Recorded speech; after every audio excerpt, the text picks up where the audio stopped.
Hey guys, welcome back to another episode of my cancer vlog. My name is Mike Lynn and I'm a stage 4 metastatic melanoma patient, and I make these videos mostly in order to help cancer patients and their loved ones with some difficult topics and conversations surrounding a cancer diagnosis.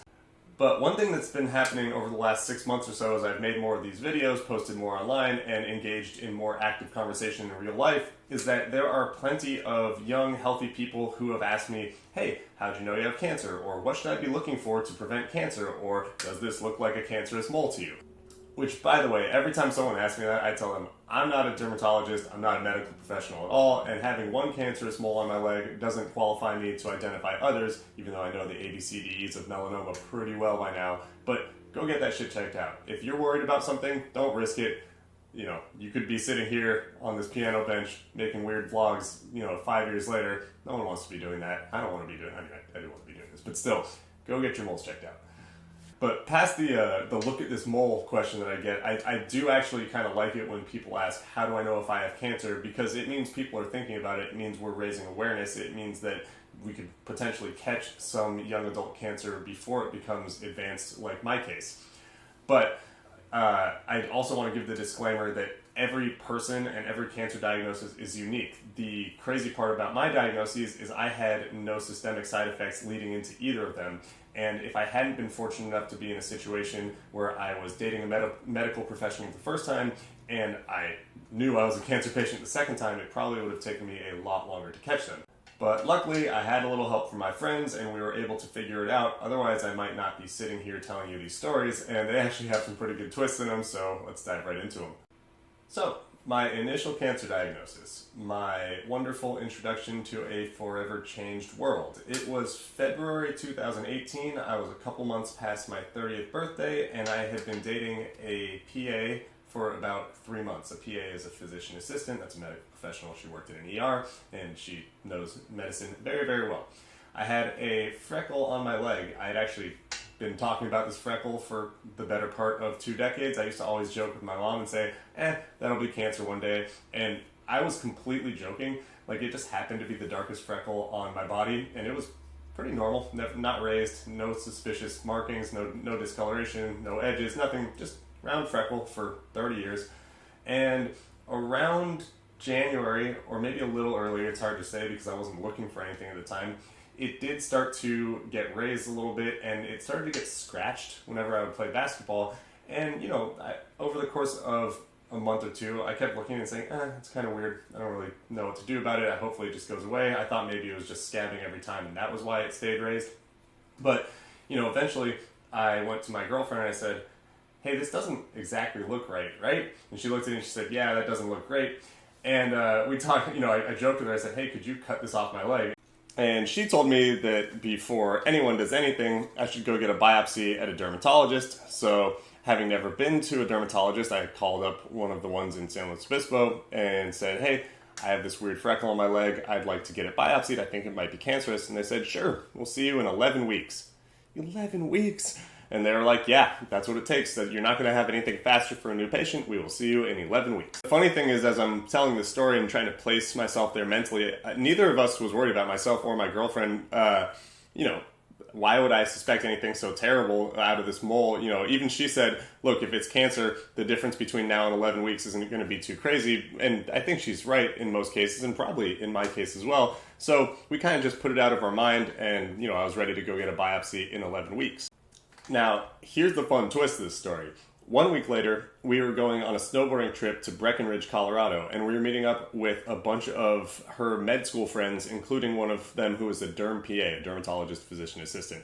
And so on Friday night, we get to Denver, we drive to Breckenridge, we're at this party that's predominantly medical professionals, and my girlfriend walks me over to the derm PA, her name is Christine, and she goes, hey Christine, you want to take a look at Mike's leg? He has a biopsy in like 11 weeks, but you probably know this stuff pretty well.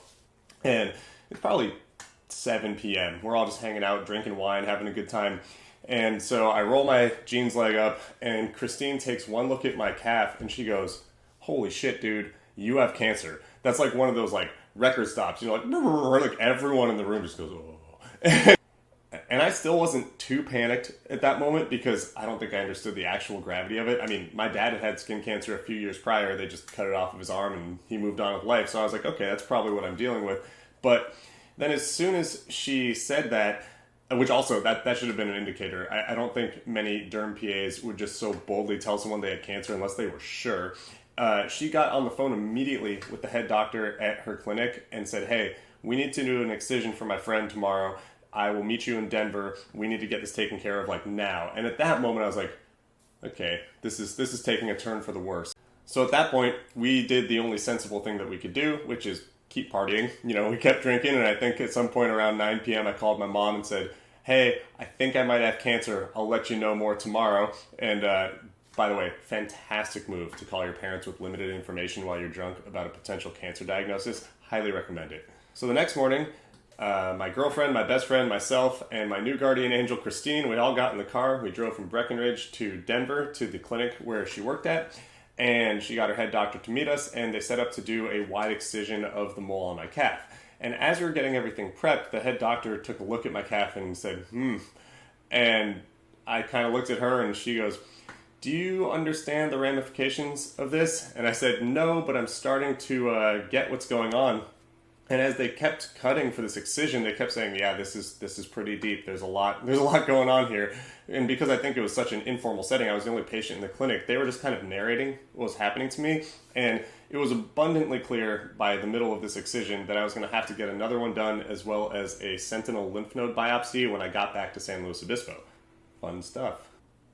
I still don't think I understood how serious it was, even though they were trying to give me every indication. I just didn't know what metastatic cancer meant. They had already seen 2 satellites off of the initial tumor in my leg, so they knew this was going to be pretty serious. I remember crutching through the airport in Denver with a bunch of staples and stitches in my leg and just thinking, okay, so they cut a little bit more and we're good. And in the interim, they had taken the tissue sample that they got and sent it for Castle genetic testing, and it returned BRAF positive, which means a super aggressive form of melanoma, as well as a bunch of indicators. You know, the statistics I got back were wild. Like, I remember reading them and I was like, oh shit, like, this is not going to be good. And so right after we got all that testing done, the next move was to do the lymph node biopsy, because that's the closest thing to the site. That's where it would go next. And even that surgery was hard to set up. It was still a little bit of a whirlwind. We were getting back from Denver, and my ex and Christine were trying to relay this information to any local surgeons, because it was apparent that it was going to be urgent at this point in time. And so finally, I was able to be seen, and I remember, the prep for the surgery, I was super stressed. At this point in time, I knew I had cancer. I was just trying to figure out what it all meant. And I went into surgery, and when I got out, I remember I was sitting there in a wheelchair, and the surgeon came over to talk about it with me. And the first thing he said is, your lymph node was necrotic, which means it was black and dead, which is probably not a good indication. And that was the first time I ever asked the doctor. I said, hey, could I die from this? And he just goes, yeah. And, he said, look, the next thing we're going to do is we're going to get you set up for a full body PET CT. And depending on what we find there, it will impact, what your treatment is, what your prognosis is, and how we ultimately stage this. Between the shock and the anesthesia and the unknowns, I just said, okay. And then I made a dumb joke about how they could have shaved my other leg to spare me some hassle. And then I went home. The most difficult part of that entire diagnosis period was the following, week to 2 weeks, in which I was stuck in my bed because the surgeries on my calf, and then they took the lymph node out of my groin, made it so I couldn't move. I don't know if you've ever had, a surgery near your groin or your midsection, but you can't lie flat in a bed. You have a butt, you have, your bed sinks, whatever it is. There's no way to lie perfectly flat. And I was in such pain the entire time. I mean, I was on pain meds for a little bit. I was smoking tons of weed the entire time. And I just remember it felt like someone was stabbing me in the midsection the entire time. And at one point, I called the surgeon and I said, hey, why is this so painful? I have 45 stitches and staples in my leg, but this is like 4 stitches. And he said, well, there are a lot of nerves surrounding the lymph node that we tried to get to. We dug one path and it didn't work, and we had to go around and find another way. He's like, we just had to keep digging. And I said, what do you mean keep digging? Is that like a medical expression? He's like, yeah, medically speaking, we had to just keep digging. And so in those 2 weeks, I think that was the most scared I've been at any point in either of my cancer diagnoses. Even after I was diagnosed with stage 4 in February of this year, I just know so much more now. I remember just laying there and, between the pain in my midsection and the uncertainty of what a cancer diagnosis meant, the weirdest moment for me, and maybe all of this, is I was just laying in my bed listening to music one of those days, and Through the Wire by Kanye came out, and it's about him recovering in a hospital bed with his jaw wired shut, and I just started like bawling. This is the second video in a row I've talked about crying. This is 5 years ago, whatever. Either way, it was very, very strange, very emotional time, and ultimately I did end up getting that full PET CT, and miraculously, after all of these strings in the last 2 weeks of like bad news, bad news, bad news, bad news, the PET CT I took was clear. Somehow the cancer had been all up in my calf, had gotten to my sentinel lymph node, which meant it was very likely that it was, running around in my organs, but clean. And from there, I still had to be set up with an oncologist, and we had to figure out a treatment plan. And, there's no shortage of drama that happened from week 2 of cancer to today, and I can fill you in on those later, but as I'm sitting here, I'm starting to realize this video is running extremely long.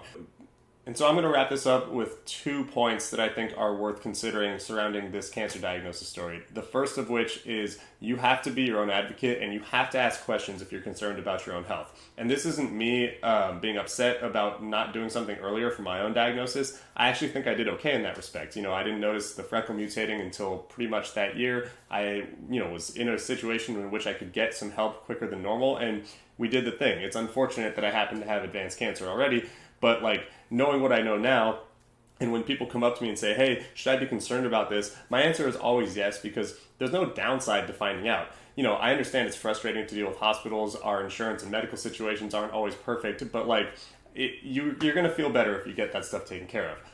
And then the second point is that every situation is unique. I try and stress this as much as possible, and it's not just in a cancer diagnosis, it's everyone's medical situation, everyone's health, everyone's body is unique. So just because I've seen something and have understood that that might be cancerous, or I've been in 2 cancer diagnoses, it doesn't make me an expert on judging. If you are going to get information, if you're going to go through these progressions, they're going to be on your terms relative to your body, and it's going to be your diagnosis.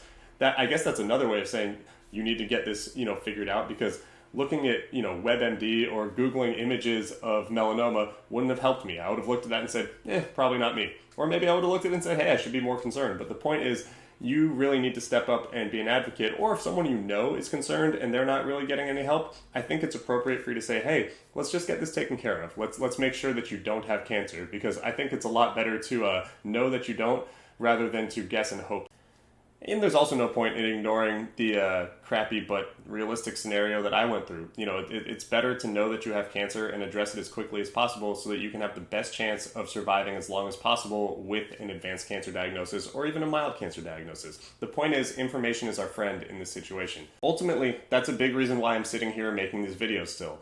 I do love doing these for my own mental health. I do love connecting with members of the cancer community already, but a hope of mine is that if one of you watching right now is willing to go get yourself checked out or go get a family member checked to make sure that you don't have cancer, or that if you do, you're taking care of it, then it makes this all the more fulfilling and validates the time that I'm spending to create this content. And I'm not trying to just segue into this, cheesy section where I go, hey, if you can like this video and subscribe to my channel, it'll help, which it does. But the point is that, content like this, it only grows via clicks and eyes and virality, but the impact is measured in human lives ultimately, not to place this huge sense of importance on what I'm doing. This goes for all of the cancer awareness stuff in the world. If you see something that resonates with you, please share it with someone. And if you learn something from it, address it, whether it's your own health or your family member's health or a friend. Let's apply this stuff. Let's try and have less people have cancer or less severe diagnoses going forward. That's all I've got for today. That was a long, twisty ride, but I hope you will join me for another one soon. Thank you so much for watching. I appreciate all of you. Bye!